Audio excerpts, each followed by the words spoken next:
Today we're gonna do some more repairs to the Lamborghini. So first thing I did was try to peel everything off in one piece. And we're gonna give it a good scrub and see if we can clean these up. So here's the before. I wanna show you a quick tip on how to fix this on your wheel. What a beautiful, amazing car. Wow. I couldn't figure out for the life of me how to turn the headlights on. This right here is my 2006 Lamborghini Gallardo with 34,000 miles that I bought cheap. Real cheap at a dealer auction last week. In last week's video, I gambled on this thing, paid $60,000 for a Lamborghini, which to me is insanely cheap. But in today's video, we're gonna find out how bad this car actually is, or good. I don't know, you're gonna find out right alongside with me. My cheap Lamborghini, is it a good one or is it a bad one? We're gonna find out together. My name is Craig from Flying Wheels. Let's dig into this thing.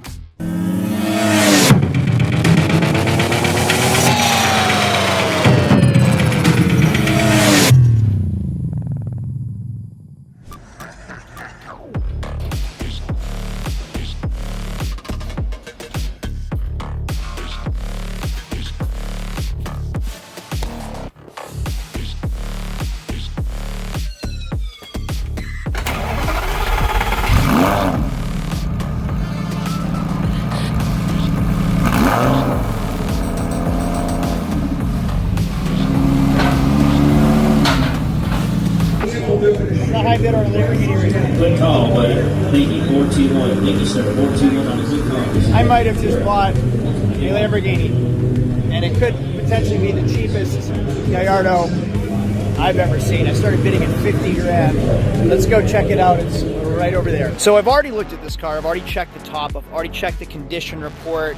It's not perfect, but it's a 2006, so I don't expect it to be perfect. There is a little bit of damage to the grille here, right there, and then the lower carbon fiber right there. The paint's in pretty good shape. The headlights are in pretty good shape. Wiper, not excellent. Thank you very much. So going to the inside, now we'll put the seat back. The seats are pretty gross. There's reverse. All the times I've looked for reverse on a Lamborghini, I never knew how to do it. That's the reverse button. So we have a door handle pulling off right here. It's missing the books.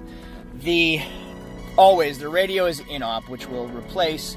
The rubber on the trim is kind of like, I don't even know what happens here. It shrinks and then pulls apart. It's all rubber. It's an Audi. Let's give this a quick detail. Now, first of all, there's spots all over the headlights and the paint, so we're gonna get that off. I'm not quite sure what I'm gonna do with the front bumper. We might save that. The rims are a little scuffed up today, and the tint has gotta go.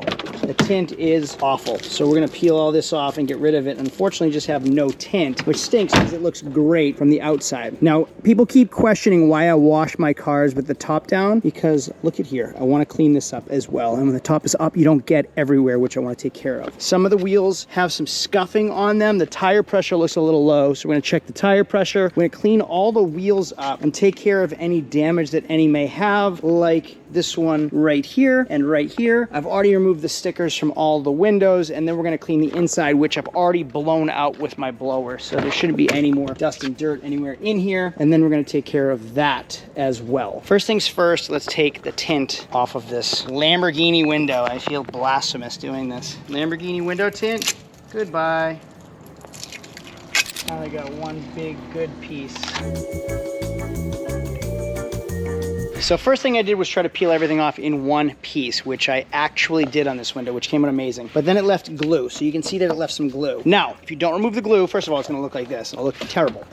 It'll look bad. But also, that is legit glue. So as you roll down the window, and every time you roll down that window, this glue is gonna stick to this window stripping right here. And it is going to wear on the motor prematurely, and you are going to have to replace window motors earlier than you normally would if it wasn't creating friction against the glue. So remove the glue off. We're going to use an acetone-based cleaner. You can also use window cleaners and goof-offs and anything like that. We'll remove this with a razor blade, so we're gonna do that next. It is going to make a mess. Then we should be good. Unfortunately, we don't have window tint on our blacked out Batmobile anymore. Fun fact that I just learned, WD-40 works amazing with a razor. Gets everything off easily. I usually fight with this glue, and the WD-40 is taking it right off. I didn't know that. It's working great.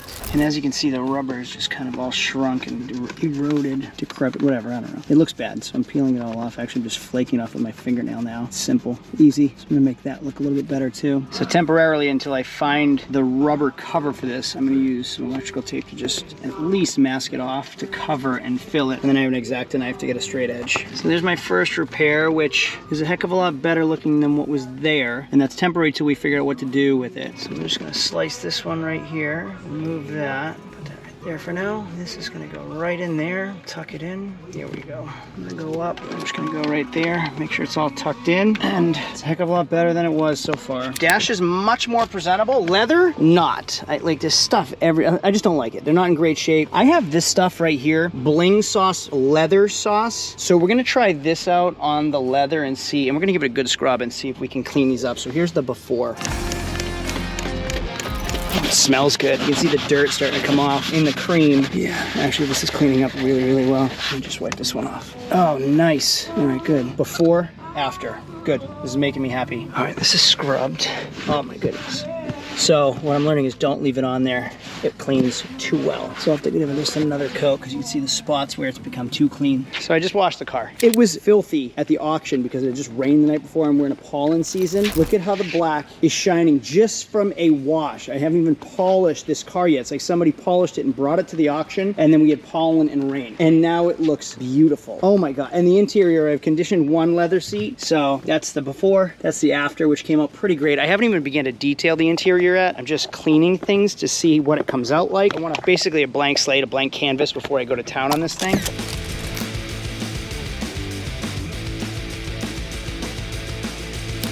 The car looks beautiful. And while we fill the tire pressure, I want to show you a quick tip on how to fix this on your wheels.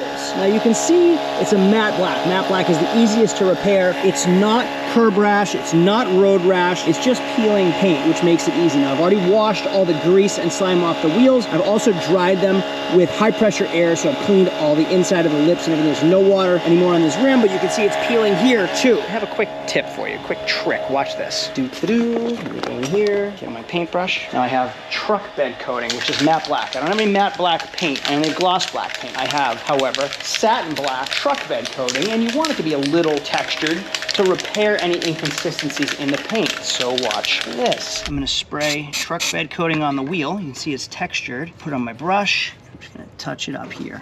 Now watch. That, you just saw what was right here. It's gone. I'm gonna touch it up again with my brush and I'm gonna hit the edge. Just like that. Little happy trees. That's it, nice and simple. The sun is setting and look at how beautiful this car is now. I will fix the lip and all the little intricacies at some point, but after just a wash and a few hours of elbow grease, look at how nice this car came out. The body, oh my God, the paint, the angles, it looks incredible. What a beautiful, amazing car. Wow, this is mine. I own this. Find your dreams come true, and I wonder if you know.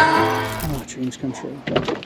Leather looks great, interior looks great, and at first glance, you don't even notice the tape marks. Wow.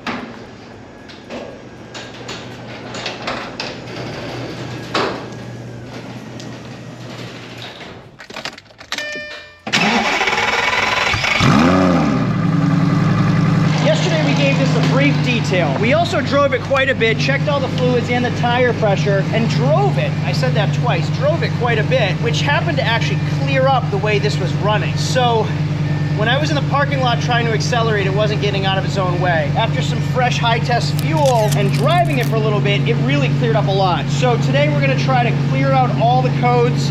I'm gonna drive it again and see what comes back, because that way we know what to repair from here. So instead of 6 codes yesterday, we only have 1 code today. That's a catalyst temperature sensor circuit, bank 1, sensor 1. So we have a CAT code and that's all. No more check engine light for misfires or anything else.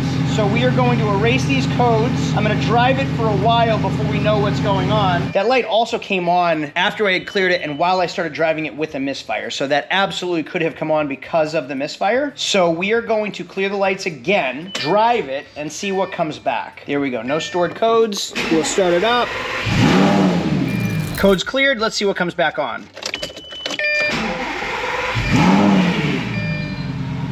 Okay, lights off. We're gonna go for a ride. Everything says okay. Drive it and see if anything comes back. That way we know what to fix from there. The good news is the misfire lights were coming on instantly, originally when I cleared it out yesterday. And also the cat light came on right away. I'm 15 minutes into driving, nothing's coming on yet. The good news is no engine light on. Now, it had a misfire yesterday when I picked the car up and a cat light, which was coming on instantly as soon as I started the car. Fresh fuel and some driving, I think cleaned everything out. I'm about 20 minutes into my drive with no lights on. Definitely no misfire. It's taking off great, accelerating great, it sounds great. I'm gonna drive it about 100 to 120 miles and then re-diagnose it. I'll plug it in again because it will take at least 100 miles before that cat light clears. So there are 8 monitors on an OBD emission system. The computer needs to check all 8 monitors. It has to cycle through all 8 monitors before that check engine light is fully cleared and it will pass emissions. Now there is no emissions in Florida, there is in New Hampshire, there is in California, there's all over the country. So you wanna make sure that you drive the 100 miles at least to make sure that all monitors have cycled through the system and that that check engine light definitely isn't coming back on.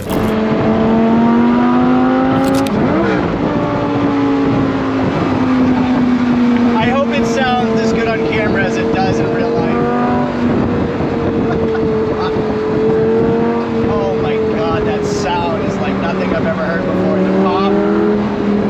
Oh my goodness, I love cars when they run right. I have a little bit of time today and I'm gonna start to nitpick at this Lamborghini. I got some pretty cool things we're gonna do to it. But first, the biggest eyesore is this right here. The car isn't perfect, but it's also, there aren't any flaws except that. That is the first thing that sticks out. So we're gonna pull this in the garage and try to take care of this, which is a $400 piece. So we're not gonna fix this for $400. Let's figure out how we can fix this otherwise. And then we're gonna fix this too. You can see somebody wrapped it with some carbon fiber. So let's see what's underneath this carbon fiber decal. Ooh, that doesn't look good. Let's see how bad this really is underneath there. But before I do that, let's make this a proper tax deduction and an advertising vehicle for flying wheels and throw this gaudy thing on my windshield. 3, 2, 1. Here we go. Nice and blacked out, just like the car. Not too flashy, just enough so when people go, hey, a Lamborghini. Oh, flying wheels. Let me check this channel out. Time constraints. We have sports today, so I'm not gonna have time to do this repair. So I just took a little bit of that carbon fiber tape and masked it off again. So we have a Band-Aid on here, just so it's presentable for now. And until then, I'm gonna polish the car today because there's just some fine scratches and swirl marks in the paint. So we're gonna take care of this stuff today and we'll work on that another day. We still have to detail and condition the other driver's seat, and there's just some marks in the car and the paint that we wanna take care of too. I have to give a shout out. This isn't even a sponsored ad. Dr. Color Chip. This is my Dr. Color Chip kit. I use them all the time. Comes with every paint color imaginable. I literally touched up every little spot, and it's not like a touch-up pen. You put it on, you let it dry, and you wipe it off, and you use too much of it. This whole thing was filled with rock chips. I covered it in Dr. Color Chip and then wiped it all off with their solution, and it took care of a majority of the rock chips all over there, the hood. I am really, really impressed. Like you can see, let me see, I didn't remove some of it somewhere. Let me find it. You can see how I dabbed it on these spots right there, and I wiped it off in other areas, and just, it took care of the whole hood. You can see right there, I forgot to remove these ones. So actually I'll remove those ones and show you what it looks like after. It's just, I'm so impressed with it. You can see I left a couple spots on the hood, so I'm gonna use their Seal Axe, shake it up well, put it on a cloth. Now this has actually been sitting here for like 4 hours because I didn't see those spots. See those right there? Let's see how long it takes for like actually dried and cured paint. Here we go, right there. Couple more spots right there and right here. All the rock chips, stone chips are taken care of. Headlights, not perfect. There's a little bit of oxidation. You can kind of see it from here. I'm going to take care of the headlights and then we're going to polish up this car. Then there's no AC, so we're going to try to do an AC recharge ourselves and see if that works.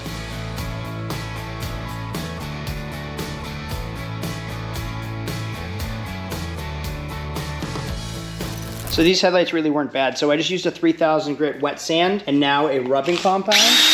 That's it. I didn't have to take anything off again because the headlights weren't in bad shape. So I didn't have to go like 500, 800, 1500, 3000. That's when you really need to watch the paint. The 3000 and then this polish or the rubbing compound. I want to use the rubbing compound on the paint anyway to get rid of a lot of the deep swirl marks. So this isn't going to do any damage. You can see the top of the headlights are nice and clean again. Just go ahead and wipe it all off now. And this isn't even a polish. This is just from a compound. So all that oxidation off the headlight is already gone. Yeah, way better. Let's wipe this one down. I also did the taillights too. They were a little dull. It could be polished up a little bit better. Yeah, now they have a nice gloss to them. Way better. Dull, glossy.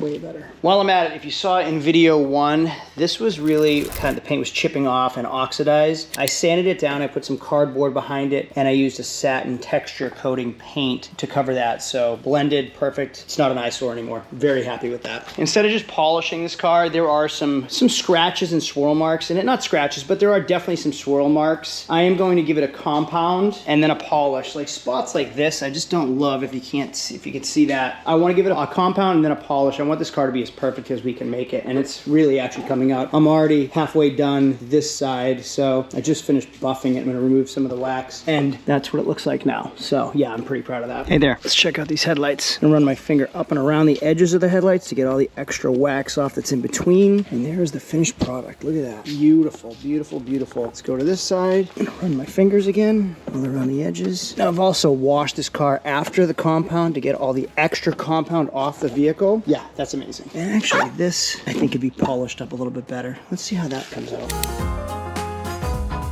Yeah, I'd say that came out pretty great. Finished product of the exterior. Wheels, amazing. Headlights, zero oxidation. Paint, great. Lamborghini logo, shiny. I didn't even know I could shine and polish that thing up. This headlight was worse. Looks way better. All those small scratches and swirl marks, gone. Logoed up. Car is ready for a car show, which might happen tomorrow. I'm actually going to bring these back to black. I'm going to show you how to do it shortly. I just want to, wow, look at the dopes doing wheelies in the street. I just want to bring, we conditioned that leather seat. We didn't do this leather seat. So if you look at this seat, see all the like spatter all over it? It's just gross. We're going to clean this up and we should be good. Just like give it a wipe down. We should be all good. This is done. That's getting done. Interior is trimmed out. So it's cleaned, it's detailed, the leather is conditioned, everything is shined up. Look at how nice it says Gallardo. It didn't say that before. The leather looks phenomenal and everything is shiny and clean. I actually want to show you this stuff. So I have this box of products right here. So I have like Bling Sauce Platinum Trim Sauce. I have Bling Sauce Interior Sauce. This one is tire sauce. This one is speed sauce. So this is like a quick detailer. All these products that I use have been amazing. I'm gonna use the tire sauce right now. Yeah, I'm gonna use the tire sauce. So this doesn't sling. It's like an anti-sling spray. Spray it on your wheels. And this is it. This is the last I have to do tonight to actually make this car like show ready. There's little detail stuff, but I'm loving Bling Sauce. It looks amazing. That's what I use for compounds. It's what I use for detailers. And the way they market this stuff, they want it for like your everyday. It doesn't have to be an auto detailer that uses it. This is your everyday stuff. Like you leave it in the back of your wife's car and when she runs the car wash, she can use it. A quick detailer stuff. I love that the flying wheels is black. It doesn't like stand out and show like it used to on my Ferrari. Headlights look amazing. Black paint looks amazing. I now officially own the Batmobile. This is awesome. And there we go. Don't love it under the LEDs. I only did a compound. It definitely needs a polish. And then it's LED'd up. I'm not completely pleased with it. It was getting dark and it kind of just stopped because it looked good at dusk. I love that, but I don't love how it came out. I do love the headlights though. Yeah, it needs a polish. I was hoping I can get away with just a compound. So next morning, I just did a polish on the car, and now I'm doing a UV protectant on the headlights. So because we buffed and basically wet sanded these headlights, we took all the UV protectant off. So now I'm putting another UV protectant on it. I'm gonna let it flash and then we'll wipe it off, and these will protect the headlights long term, as well as the paint looks amazing now. Look at how great they look under the LEDs. Last night I was a little disappointed with all the scratches, the swirl marks when I pulled it into the garage and saw it under the light. Now not so much. So today is service day. As you can see, we have a check engine light on. Before we do that though, we're heading off to school, and the kids love this car. So that's kind of the fun thing about this car, is that the kids go wild. Yeah, all the kids, when they're dropping me off, this is their faces. Now we just had the time change, and it's the first morning that it's actually dark when we left the house. I couldn't figure out for the life of me how to turn the headlights on, because this would normally turn on like a Volkswagen or Audi. All it does is it's an indicator left or right, or it flashes your high beams. What I didn't realize is this is your headlight button right here. So just a quick pull back of right here turns the headlights on and off, and then that's your fog lights right there. So we have a check engine light on in this car. Now I had done a video with my Corvette using my Think Car scan tool. It is Bluetooth. This just disconnects right here. It's magnetic. And I'm going to plug it into my OBD port, which should be right around here. Once that's plugged in and lit up, you can see we're gonna turn the scan tool on now. Auto search. Now I'm told this can actually check the clutch life on Lamborghinis and Ferraris, which is what I really want to do. And we do a full VIN scan before we even drop it off to the mechanic. I'm not going to clear it out, but I want to see what we come up with versus what they come up with. So they're doing a VIN scan right now. Today we're going to do some more repairs to the Lamborghini. So we've already done a rubbing compound. We've already done a polish. We have a good amount of polish that's kind of hardened under the car. We're going to take care of that. But there's still some light scratches and swirl marks that they're just driving me nuts that I really want to take care of. I want to see if we can recharge the AC in-house. Fingers crossed, hopefully we can get that done. We also have some new tools I'm looking forward to using, and I have to get it all done before this. Oh, we're also going to try a trick to bring back some of the faded black to see if it works. All of this has to be done before tomorrow because this thing goes in for service. So we're taking it to the same place we took that Ferrari for service, and we're going to have them go through it and see what the check engine light's on for, check all the fluids or replace all the fluids, and just go through the whole car so we know what it is that we're actually driving, because I've put almost 200 miles on this car since we bought it. This is my new daily driver. So let's try a couple tricks out real quick. This right here is a butane torch. That right there is faded plastic. Let's see what happens when I take this to that. Yeah, I think that looks pretty great. Let's check it from here. So that's the before and that's the after. Now I also want to try it on the seatbelt. Lamborghini, lighter, seatbelt plastic, repaired. Well, I would say that worked on both here and the seatbelts. Although you have to be careful because the flame, the fire, will actually make the plastic more brittle. It takes the oils out of the plastic, so it's more brittle. I can't even imagine what it costs to replace that little plastic piece, but it works wonders on the seatbelt. So yeah, this I could use like a back to black trim restore. That I wouldn't have been able to. It absolutely would have come back. So seatbelts, yes. That works well, but probably just use a trim restore for that stuff. Now I want to try to recharge the AC. I'm a little embarrassed to admit this, but I'm not actually sure how to open the trunk to see the engine. So I'm going to put the top up and leave that open so I can access the trunk until I can figure out how to open the trunk. So now we have that open. Still difficult to access the trunk. I feel like there's an easier way. Let's just see how we open the trunk for a Lamborghini Gallardo. Well, I looked into it, and right here is the roof open and close. I'm told if you hold them both down for 2 seconds, nothing happens. It says I can hold them both down and then, oh, hang on a second. What's happening here? I don't know what's happening. Nope, that's just closing the roof. That is not how you open. Well, from everything I read, it looks like this is how I open the trunk. I pull this little latch right here that releases the trunk in order for me to now open this up more. And then this latch will lock in place. So the trunk is actually, now it should be locked in place. Let's see here. This orange pressed to release it. That is to lock it. Are we locked? No. Let me figure out some more. Now that we have the hood open, I can actually check the fluids for once. Let's start with the oil right here. I believe this is the oil. It's gonna look low right off the bat. Hope you caught that hitting me in the head. Just gonna pull this out, check the oil. We're actually pretty clean and right at the low mark, so we'll change this tomorrow. You can see we're at low. That's the full. Doesn't smell burned. It's not bright gold. It's not dark brown. I don't see any particles in it, which is great. Put that back. Wipe off the excess oil. What's nice too is the intake covers, which here's your upper intake and then your air box. It's all like texture coated and these peel really badly, and underneath here is in great shape. Now the engine isn't hot, so we can check the coolant levels. Can't actually see, but we can take care of that right now too. What's cool about this car is if we look right here, it has all the lubrication specs. So engine oil, gearbox fluid, rear differential fluid, and we'll go to cooling system is a GIP Eco Permanent. That's what it requires for coolant, which I think I actually have. So I don't have the correct coolant. This Xerox G48 is a low silicate coolant antifreeze. This Lamborghini requires a G12, which is oat-based, organic oat-based coolant, which has inhibitors for corrosion. So even though this works for my Ferrari, and I'm sure it would work for the Lamborghini, I don't want to mix. This is a hybrid-based coolant. I don't want to mix this coolant with whatever's in there, so we're going to get the G12 recommended coolant to use in this car instead of just mixing this with whatever whatever is already in this car. We'll drain it all tomorrow and put the appropriate coolant in it. So we'll put this cap back on the reservoir here. We'll take care of that at the shop tomorrow. In the meantime, let's check brake fluid and we'll check power steering fluid as well. So this should be our power steering reservoir. It's so weird how everything's done here. Yeah, we are right at max level. So if you look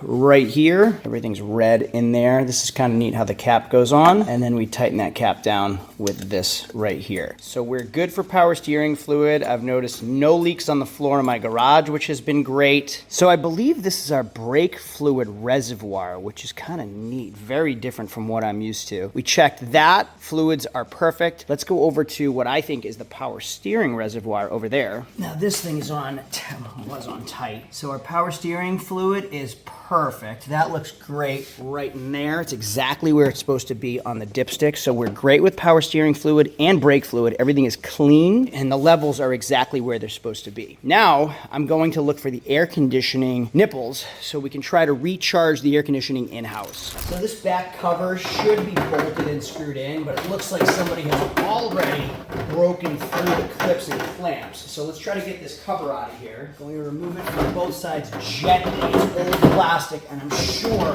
it will crack if we don't handle it correctly. Oh geez, it's just a tray. We still have this entire cover here that needs to be removed as well. So that was just a plastic decorative tray covering this one, which is bolted in with Torx here, and then over on the other side as well. You gotta love forums because I thought the AC charge ports would have been located somewhere up here, but apparently they are located inside here in the rear left wheel inside that triangular panel. So it's kind of annoying to get to. So we are now going to put this on my mobile lift. In order to do so, we're gonna have to lower the trunk, which is right here. That is your safety right there. See if I can do it. So I'm gonna lift this a little bit. I'm gonna push in on the safety. And now we can lower the roof. Do me a favor real quick. When this thing lifts up, yeah, you can hit down now. So with this, I think it lifts it like 1.5 feet. And then you put your locks in place. So this, see how it's rolled? I will open that up. Now we have the lock. You can hit down and it will lock that in place. It doesn't fall on my head when I get underneath the car. Go for it. Keep going, holding it. Yep. So we're releasing the hydraulic pressure and now the car is up on locks instead of held by hydraulic pressure. So I'm underneath the car right now and it's actually really dry. This is very promising. The rear diff isn't leaking. Transmission and axles look good. Starter, everything looks really, really dry. I love that. No dripping or leaking oil. You have a small puncture in that hose right there. Huh, looks good. Now where's the AC? There's the AC compressor. Where are the nipples for it? Well, something I'm noticing, look at the size of this alternator. It's gigantic. And you'll notice that is a Volkswagen Audi part, which is really cool about Lamborghini. You can get a lot of the parts right from the Volkswagen dealer. So right in front of this wheel, we have a Torx here, and then a Torx right in there that we removed so we can access this panel. We should be able to get underneath it and try to recharge this AC now. And actually, behind the wheel, you can see the compressor is in here. I just saw the fitting, and now I can't see it anymore. Where is it? I lost it. Here's the rear wheel. Come back to this panel, and then right in there is your fitting. So that right there is your fitting for the AC. Just out of curiosity, if I press it right here, I'm curious to see what comes out. And it's just dead air, which is actually a good sign that there was pressure. So it was pressurized, meaning there isn't a leak somewhere, which is good. It could just be old Freon that's kind of worn out over time and now it's just dead air inside there. Let's do an at-home charge and see what happens. I just realized as well, right next to the high pressure fitting is your low pressure fitting too. So they're both right next to each other. So we have our can connected to our low pressure fitting. I'm gonna try to see what happens with our DIY kit. We can start the car. Now we have the AC cranked. Turn the fan to high, so that should be punching out cold air conditioning, which it's not right now because obviously there's nothing in between the lines. But we now have the AC system running. Fan on high, temperature on low. We're gonna try to charge it and see if it gets any colder. I'm going to have my son sit in the car. Just tell me if the AC gets cold, all right? You can yell to me. From here, we have our gauge trigger, and I can hear it going inside. So if you listen, refrigerant going inside the compressor. We'll listen to see if the AC compressor kicks on. And if I let go of the trigger, you can see we're still at low. Let go here, we're getting to the filled mark. And if we check right here, all right, we are filled, so we are good for now. Logan, my son says it's getting colder. I can for sure tell you The engine's getting hotter as I try to put the caps back on, burning my arm over and over. Ow, ow, ow, ow, ow. All right, the caps are on. Let's check the AC. All right, let's see here. What do you think? Yeah, it's getting there. It's colder, right? Cool. Thanks for the help. All set. Now we reversed the process on the Torx bits, and we are good with the AC. So I did purge the high pressure line, like what I have at my shop. I'm certified for AC. I can release the dead air from the upper, or the high pressure, and fill it from the low pressure, vice versa. With this one, you can't, so I can release the air, the dead air from the high pressure line as I'm filling it with the cold air line. And you can see we're full again, and I just checked, it is cool from up top, which is nice. Now let's drop it, and we can get to work on some other projects with this car. She's been running for a while too at idle, and she has not gone up in temperature above like 210, so that's great. Fans kicked on, AC compressor kicked on. I think we're doing well with this car.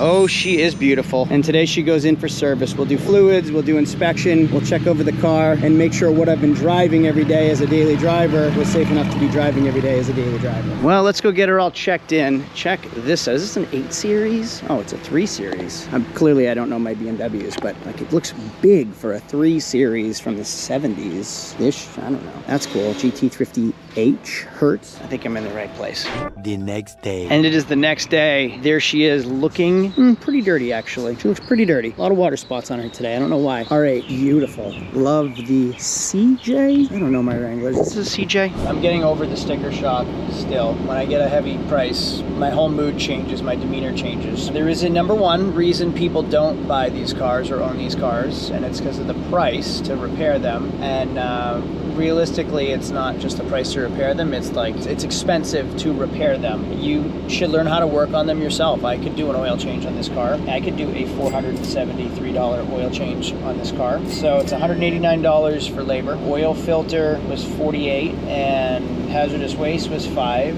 The oil was 9.5 quarts, so $132. And the oil filter with seals and rings, or the oil filter kit with seals and rings was $85. So $48 for the oil filter and $85 for the oil filter kit. Coolant service, it was low, so I just had them drain and flush and fill. Access and replace coolant with OEM grade coolant, $215 for the labor and $158 for the coolant. And then I had them go through the AC system because what I was doing wasn't working well. It didn't work great. He said the pressure was low still. So it was $216 to charge the AC, which is now cold. So the AC is freezing cold, which is great. And then the check engine light is on for a catalytic, I wrote it down, a catalytic, it's not the catalytic converter, it's a cat temp sensor on both banks. So I am going to be replacing those myself. From now on, I'm going to try to do my own repairs on these cars because I just spent $1,000 on an oil change, AC recharge, and a coolant flush and fill, which is probably fair for a car like this. I mean, what am I expecting when you buy a Lamborghini? But it still